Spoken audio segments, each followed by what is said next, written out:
Hurricane Michael is slamming the Florida Panhandle, how the government is responding. A new investigation is showing one of the long-term effects of this summer's border crisis. And in sports, results of a statewide poll are having local impact. Newswatch starts right now. Broadcasting live from WOUB TV in Athens, this is Newswatch. Right now, Hurricane Michael is categorized as a Category 3 storm. Tens of millions of people in the southern part of the country are under states of emergency. Good evening, I'm Taylor Bocelli. Thanks for joining us. Hurricane Michael is bearing down the Florida's Panhandle, the strongest storm to make landfall in the continental U.S. since 1992. The eye wall of the storm. Hurricane Michael is slamming into the Florida Panhandle as a monster storm gaining intensity with the potential to cause catastrophic damage. Right now, the winds is extremely high. It's probably as bad as I've ever seen it. Florida's governor issued a stark warning to any residents who did not evacuate. Now the storm is here. The time to evacuate in coastal areas has come and gone. Some residents who decided to stay are sharing photos of where they are riding out the storm. Many bridges connecting islands to the mainland are now closed. What's the most surprising and the most astounding, to be quite honest, is how quickly the storm surge has taken over this town. Officials warn of a storm surge that could reach 14 feet in some areas. Storm surge is going to be the worst where the eye makes landfall. So not only is it going to bring 14 feet of ocean water and coastal flood inundation, there'll be wave action on top of that. Tens of thousands of customers are already without power. Officials say it may not be restored for days, possibly weeks. President Trump received a briefing on the storm by FEMA. I had a long talk with Rick Scott, Governor Scott of Florida. Very well coordinated with all of the states. Millions of people across 6 states are under hurricane warnings and watches as the storm is expected to blow over Georgia and the Carolinas in the next few days. In Panama City, Florida, I'm Natasha Chen. And here is a look at satellite footage of Hurricane Michael hitting Florida. The storm is expected to hit South Carolina tomorrow morning. In response to this huge storm, Florida's government is already providing aid. Governor Rick Scott tweeted these photos saying they will deploy 1 million gallons of water, 1.5 million meals ready to eat, and 400,000 pounds of ice to those in need. And President Trump spoke about Hurricane Michael several times today. He met with FEMA officials earlier this afternoon, where the director expressed concern that many people in the storm's path did not evacuate. God bless you all. That's my message, because that's what it is. The storm is there. I mean, that storm is there. It's sort of too late to do anything about it now from the standpoint of moving. New York National Guard is being deployed to assist with recovery missions.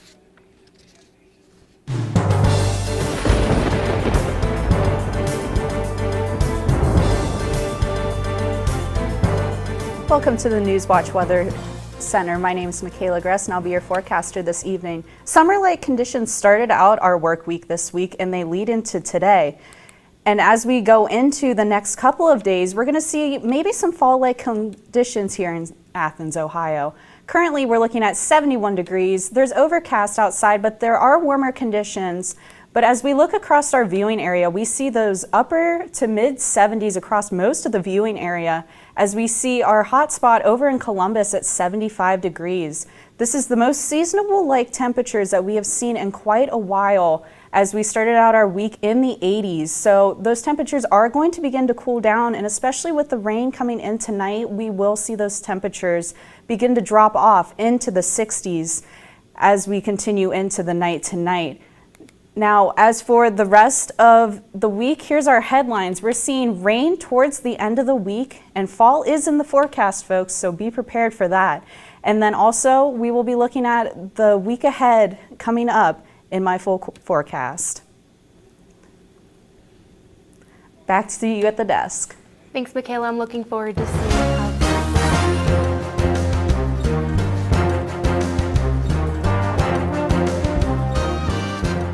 An Athens resident will be serving over 15 years in prison. Today, Jerry Wayne Anderson was convicted of endangering children, involuntary manslaughter, and permitting drug abuse. In March, the Athens Police Department responded to a report of an unresponsive infant who was later transported to the hospital and pronounced dead. Anderson was in a relationship with Christina Haslett, who was the mother of the 3-month-old baby girl. Hazlitt was also convicted of the same charges as Anderson in September and will serve 16 years in prison. Uptown residents may be seeing discolored water over the next couple days. The city performed hydrant flow tests today on Washington and Court Streets. The discolored water is a result of iron sediment being stirred up. It's safe and a boil order has not been issued, but the city recommends residents not wash laundry at this time. A Meigs County resident is being honored for addressing the lack of digital connectivity in the region. Elizabeth Shaw, pictured front row to the far right, is a 2018 recipient of the Jenko Award from the Jenko Foundation Fund. She founded the Citizens Connectivity Committee and led the group in a 2017 event that hundreds of citizens and state representatives attended.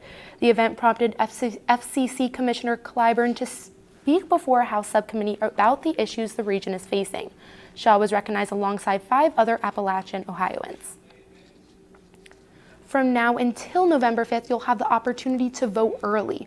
Early voting started today in Ohio. Pictured here are ballots waiting to be sent out from the Washington County Board of Elections. Deputy Director Peggy Byers said there were people waiting at the door for the Board of Elections to open this morning. This midterm election is set to be indicative of the country's views as a whole because control over the House and Senate is up for grabs.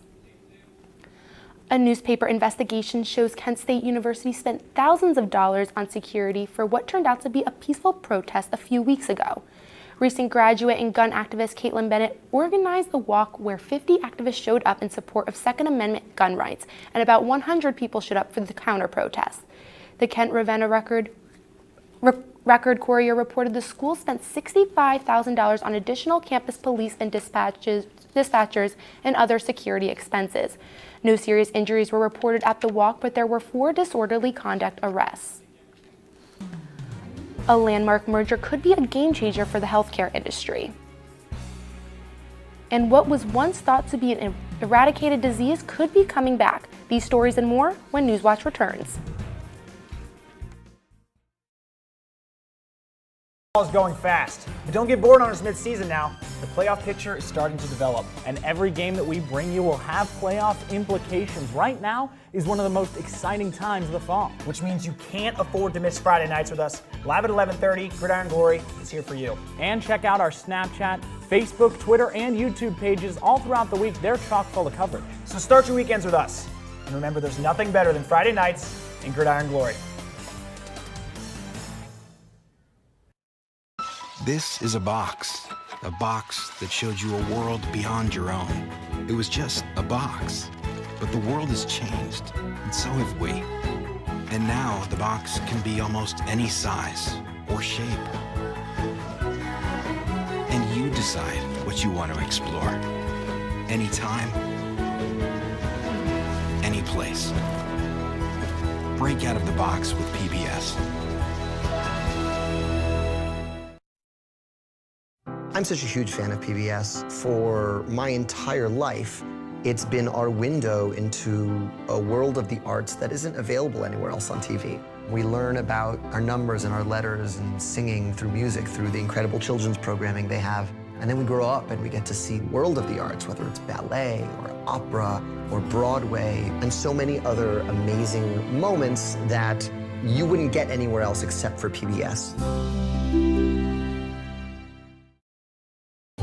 I loved Ken Burns' series on the Civil War. It was deeply impacting. I love history. To have those stories told through these letters, through stories of love and loss, it rewrote the book on how to tell its story. When television was invented, there were a lot of people who had dreams about what it could do. I think PBS still aspires for and often succeeds at reaching the highest ideals of what television could be.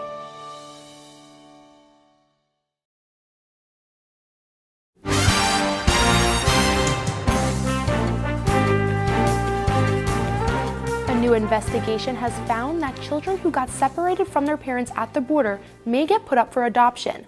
The Associated Press investigation identified holes in the system that would allow judges to grant custody to American families, all without notifying the parents. Take a look. Araceli Ramos Bonilla and her daughter Alexa have been on quite a carousel ride together. They traveled from their native El Salvador to the U.S. Ramos was arrested after illegally crossing the border. and U.S. immigration authorities seized Alexa. Yo les expliqué a ellos que yo había sido acusada falsamente y que yo no era delincuente. Ramos, who left for America in search of a better life, was sent back home. Alexa remained. While their 15-month separation began during the Obama administration, the issue has become even more pronounced under President Donald Trump.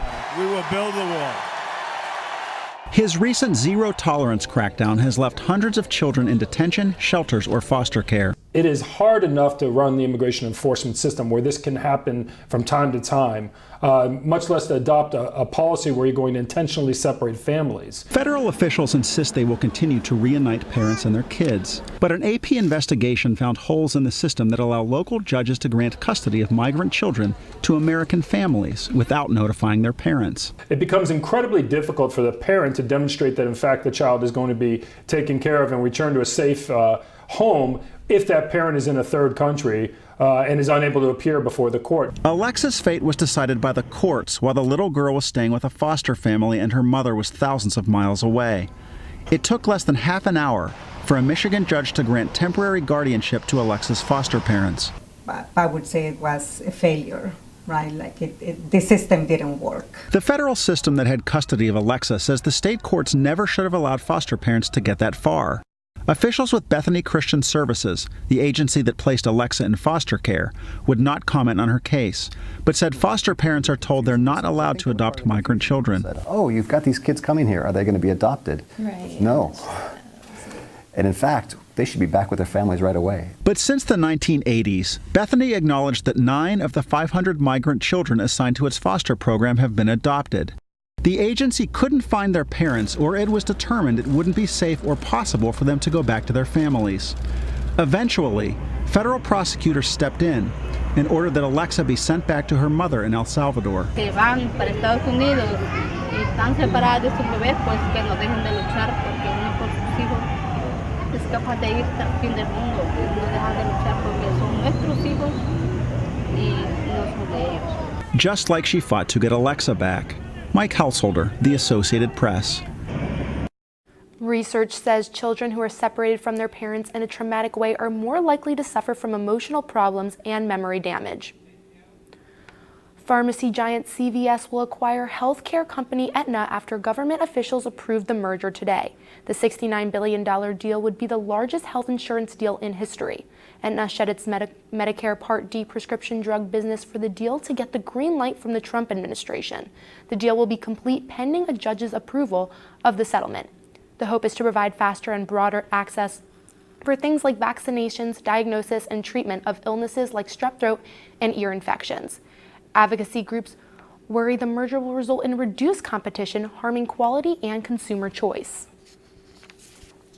Doctors report a rare polio-like illness in children is once again spiking around the country. It makes walking and breathing difficult. Thomas Hopelig spoke with a Colorado woman whose son is battling it. He just wasn't walking the way he used to. I had to really support him. This is Laura Violente 2 years ago when she found out something was wrong with her 3-year-old son Kiko.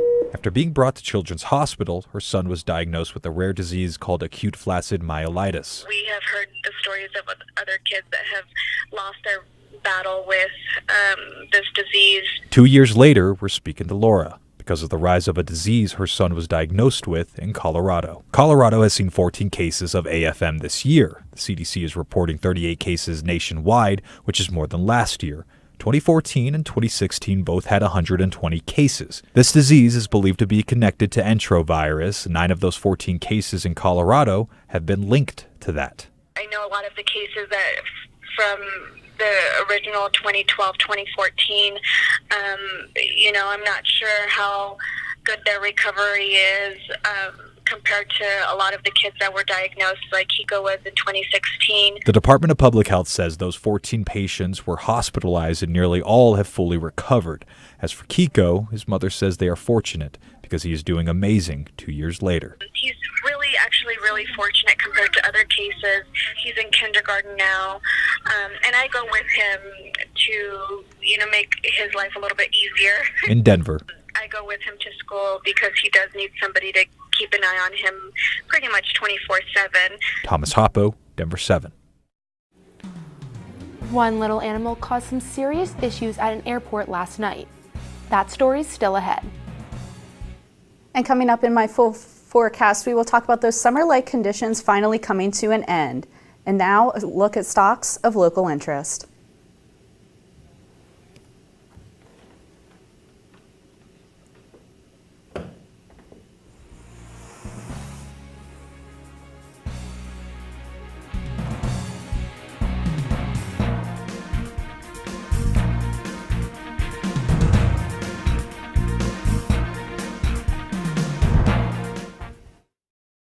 WOUB is member-supported public television.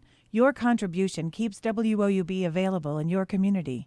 Become a member with a gift of $60 or more for access to stream more than 1,000 of your favorite PBS programs through WOUB Passport.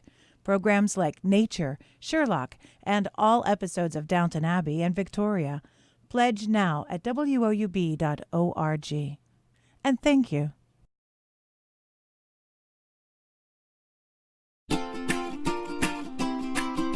I love PBS because at the heart of everything PBS does is education. I use PBS not only in my home, but also in my classroom. It's kind of the idea of being the great equalizer for learning and for education. I'm a lifelong learner, and PBS has always been part of that journey for me. I love PBS because PBS supports teachers. They know what works for kids and what's best for kids, and that's why I love PBS. What are you doing? Possibilities. Your day is filled with them. Reach up, energy in the fingertips, collapse. TV, play Downton Abbey. And PBS helps everyone discover theirs.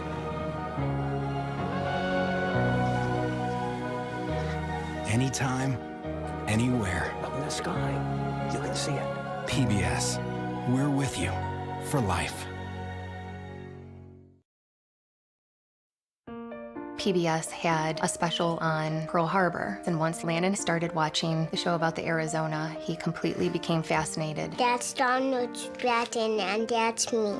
And then his Christmas wish this year was to meet Donald Stratton, one of the survivors from the Arizona. So good to see you, buddy. Everything that Landon has learned from PBS, it's immeasurable. This is for you. Thank you, big guy. He is living proof of the effect that PBS has had on his life.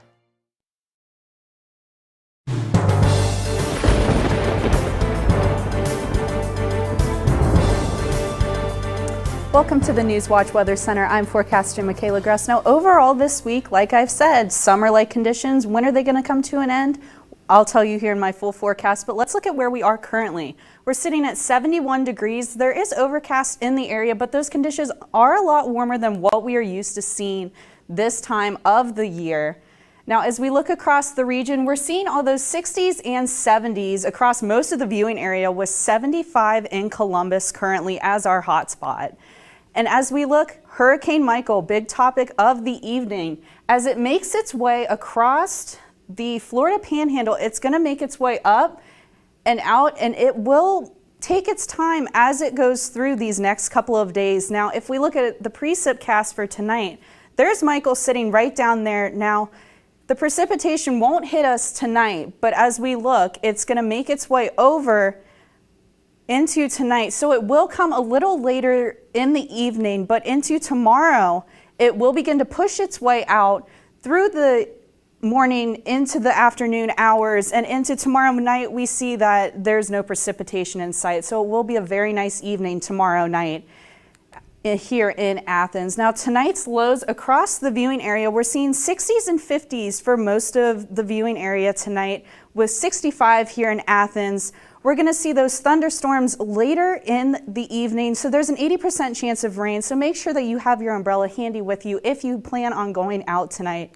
at any point. Now, as we look at the hour by hour, we're going to see 72 for 8 o'clock, and as we go into midnight, 72, and it's going to cool down by 4 a.m., but there will be clouds and rain in the vicinity. Now, if we look at the bus stop forecast, we see 68 degrees tomorrow. Make sure those kids grab the umbrella, the raincoat, anything that they might need as we continue on. And for hour by hour tomorrow, we see 60s for most of the morning hours tomorrow, but that rain will begin to trickle out, making for tomorrow to be 70 degrees. There's not going to be very much rain after the morning hours tomorrow. Now, if we look at the highs across the area, we're seeing 60s and 70s for most of the viewing area, with Ironton sitting at 70. We see Cambridge at 70, and Marietta is sitting at 71 tomorrow, which will be a lot cooler than what we have been seeing recently. So those fall-like conditions are starting to make their way back into the regional viewing area. As you can see,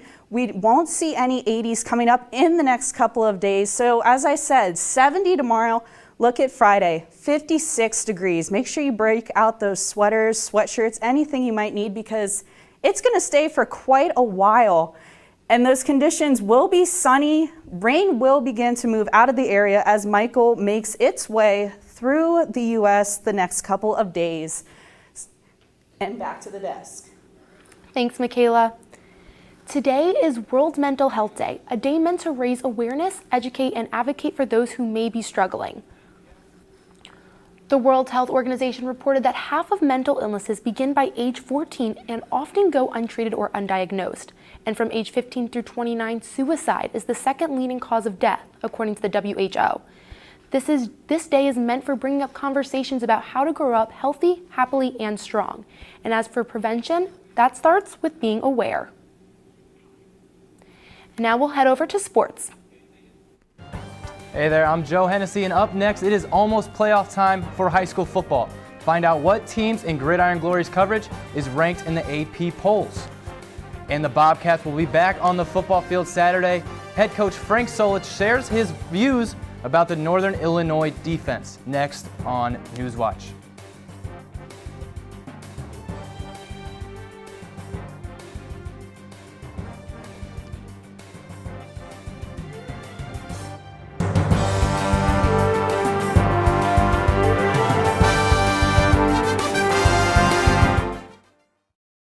Is a box that showed you a world beyond your own. It was just a box, but the world has changed, and so have we. And now the box can be almost any size or shape. And you decide what you want to explore. Anytime, any place. Break out of the box with PBS. This fall is going fast, but don't get bored on us mid-season now. The playoff picture is starting to develop, and every game that we bring you will have playoff implications. Right now is one of the most exciting times of the fall. Which means you can't afford to miss Friday nights with us. Live at 11:30, Gridiron Glory is here for you. And check out our Snapchat, Facebook, Twitter, and YouTube pages all throughout the week. They're chock full of coverage. So start your weekends with us. And remember, there's nothing better than Friday nights in Gridiron Glory. I'm such a huge fan of PBS. For my entire life, it's been our window into a world of the arts that isn't available anywhere else on TV. We learn about our numbers and our letters and singing through music, through the incredible children's programming they have. And then we grow up and we get to see world of the arts, whether it's ballet or opera or Broadway, and so many other amazing moments that you wouldn't get anywhere else except for PBS. WOUB is member-supported public television. Your contribution keeps WOUB available in your community. Become a member with a gift of $60 or more for access to stream more than 1,000 of your favorite PBS programs through WOUB Passport. Programs like Nature, Sherlock, and all episodes of Downton Abbey and Victoria. Pledge now at WOUB.org. And thank you.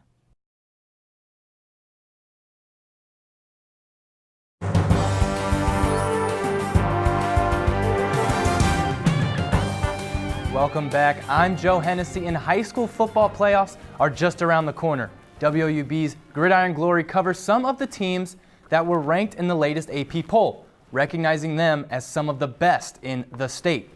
In Division II, the team that runs the MVL, the Tri-Valley Scotties, are ranked 12th in the state, receiving 32 first-place votes. With their athletic playmakers and two-quarterback system, the Scotties, even with the new coaching staff, are aiming for a state title. Now, not far behind are the Chillicothe Cavaliers. They are sitting at 14th in D2. They had 14 votes. Cavaliers welcome in the Miami Trace Panthers on Friday. Now on to Division III. MVL powerhouse Sheridan is ranked 8th. Behind their quarterback Ethan Heller, the Generals received 84 first-place votes. They are looking dominant this season. Hillsborough also getting some recognition. They are ranked 19th in D3. And on to Division VII. And the Trimble Tomcats are ranked 9th in the state. Gridiron Glory Player of the Year candidate Connor Wright leads the way for them. From high school to college, the Ohio Bobcats travel to Northern Illinois to take on the 3-3 Huskies. The Bobcats snuck away with a 27-26 win against Kent State last weekend and are looking to turn it up a little more this weekend. They are averaging just under 37 points a game this season, but head coach Frank Solich understands that NIU isn't going to make it easy. Well, they got some special players. They're physical. They run really well. They've got a good package to stop the run, but their pass rush is really trouble for most teams to handle. And they've got some exceptional guys there, but they're all good. They've got a really good group of defensive players on that football team. And the Ohio volleyball team is not having the season they intended for so far. Last weekend, they fell to longtime rival the Miami Redhawks in 5 sets and got swept by Bowling Green. Junior outside hitter Lizzie Stevens talks about turning things around. Just as captains, we have to give more to our team than we were before and put more focus into our practices, and there has to be a lot more intentionality when we're out there and getting stuff done rather than just kind of going through the motions. Alrighty, it is Wednesday, which only means one thing. Football is back tomorrow night. Cue in the confetti. Bring in the snacks. The Philadelphia Eagles travel to MetLife Stadium to take on the New York Giants. The Eagles are still trying to wake up from their Super Bowl hangover and get Carson Wentz back to the Carson Wentz from last season. And they are sitting at 2-3 on the year. The defense isn't helping too much either, but all it takes is one game to change a season. As for the Giants, they have an offensive depth chart that looks like it should be one of the more dominant ones in the league, with Odell Beckham Jr., Saquon Barkley, Sterling Shepard, and Evan Ingram, but they are the 22nd best team, best offense in the NFL. Ugly stat sheets for both teams, but this game should still be a good one. Alrighty, I'm Joe Hennessy, and that is it from me. Back over to you, Taylor. Thanks, Joe. A woman and her emotional support squad were forced off a Frontier Airlines plane in Orlando, Florida last night. The fiasco delayed the Cleveland-bound flight for almost 2 hours. Jesse Schultz talked to fellow passengers who were surprisingly understanding. We spoke to passengers when they landed. They didn't seem angry or annoyed like you would expect, but rather amused. They say the woman boarded the flight like normal. They were ready to take off when there was an announcement that they had to deplane because a woman had a squirrel in a little carrier on her lap. The squirrel's owner refused to get off the plane, and she had to be escorted off by Orlando police. The videos are making their rounds on social media, but it seemed like quite a bonding experience for the other passengers. There's children, there was at least 5 people in a wheelchair. We didn't want to get off. We were like, we're ready to go, let's go, but there's a squirrel. Who would have a squirrel, no offense, as a pet? The joke of the plane was #squirrel, so you'll probably find it all over the social media. That's it for Newswatch tonight. I'm Taylor Pacelli. Have a great night.